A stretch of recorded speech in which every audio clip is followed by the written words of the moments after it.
Ferme ta gueule, t'es qu'une commis, tu sers à rien, ça sert à rien que tu viennes, non mais dégage de là, plein de choses comme ça, à répétition toute la journée.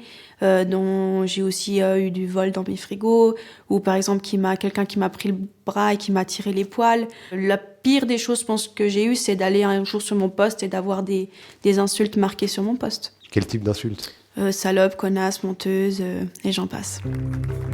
On souffre un peu des casseroles du passé, on va dire. C'est-à-dire qu'il y a eu des abus dans les restaurants gastronomiques, que ce soit au niveau des horaires, au niveau de la présence, au niveau du comportement de certains chefs qui ont pu un peu abuser et dégoûter les jeunes. Et puis ça a été compliqué de faire changer les mentalités. Vous avez vécu des choses à titre personnel qui vous ont choqué ?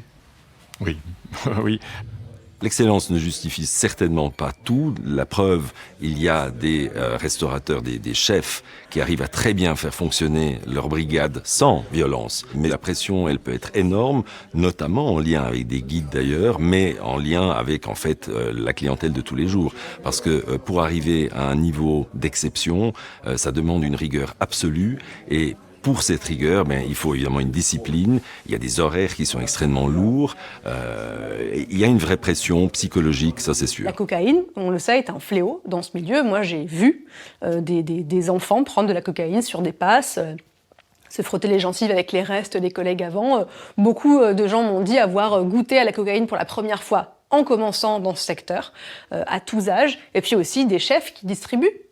Avant le coup de feu, le chef qui vous tend un miroir, puis une carte vitale, et puis qui dit « allez, hop, chacun son tour ».